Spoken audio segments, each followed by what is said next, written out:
Si Dr. Alan Mercer ay naglaan ng kanyang buong buhay sa pag-aaral ng acoustics, pagmamapa sa mga nakatagong kalaliman ng tunog na lampas sa pangunawa ng tao. Ang kanyang trabaho ay palaging theoretical hanggang sa araw na natuklasan niya ito.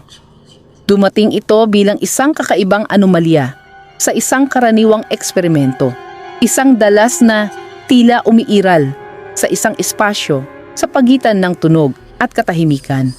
Isang bagay na nahihirapan ang kanyang mga instrumento na maitala.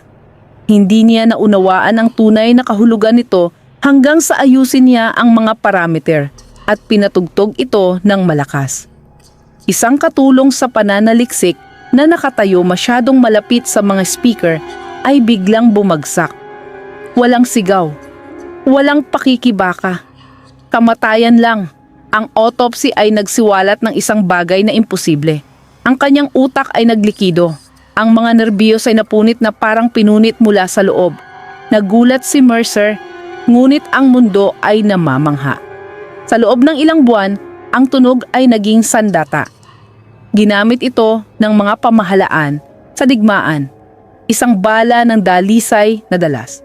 Ang mga pagbitay ay naging agarang at tahimik. Walang sakit, walang gulo, kamatayan lang. Tinawag nila itong resonance sham, ngunit alam ni Mercer ang katotohanan. Hindi lang ito tunog. May mas matanda, isang bagay na hindi dapat narinig kailanman. Pagkatapos ay nagsimulang bumalik ang mga patay. Sa una, walang nakakonekta sa dalawa. Ang mga libingan ay natagpuan na walang laman. Ang mga morgue ay nawawala ang mga katawan. Ngunit pagkatapos ay dumating ang unang mga ulat, mga figura na naglalakad sa mga lungsod. Ang balat ay natutunaw na parang basang papel. Ang mga mata ay walang laman, ngunit may layunin. Hindi sila umaatake. Hindi sila kumakain. Naghahanap lang sila. At kapag nakahanap sila ng isang tao, sumisigaw sila.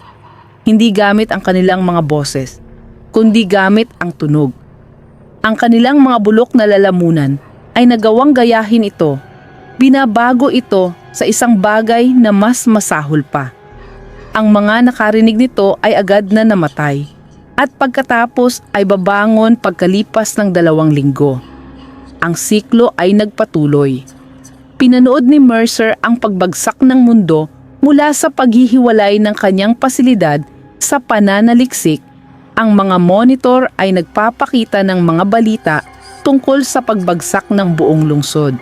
Sinubukan pa nilang sunugin ang mga katawan, ngunit tuwing nasisira ang isang nahawahan na katawan, ang tunog ay lalabas at mas maraming bahagi ng katawan ang nasisira. Mas malakas ang paglabas nito, halos parang ito ay naipon sa loob.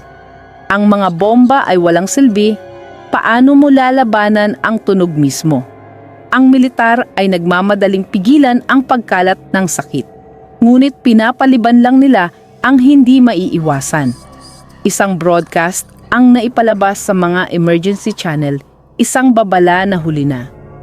Huwag pakinggan ang mga tunog na ginagawa nila. Kung narinig mo ito, patay ka na. Umupo si Mercer sa kanyang lab. Ang bigat ng kanyang natuklasan ay sumasandal sa kanyang bungo. Ang karamihan sa mundo ay patay na o mga balat, at sa labas, sa pamamagitan ng reinforced glass, nagtipon sila. 12-12 ng mga ito, ang kanilang mga sirang mukha ay nakaharap sa kanya. Hindi sila kumakatok sa mga pader. Hindi nila sinubukang pumasok. Tumayo lang sila. Naghihintay. Inabot ni Mercer ang kanyang recorder. Nanginginig ang kanyang mga kamay. Pinindot niya ang play. Ang tunog ay napuno ng silid. Bumagsak ang katawan ni Mercer sa lupa. Pagtapos, mula sa labas, silang lahat ay sumigaw pabalik. Isang walang katapusang sigaw ng pagpapahirap at takot na sa lalong madaling panahon ay walang matitira upang marinig ito. Damhin ang kaba, damhin ang takot, damhin ang kilabot.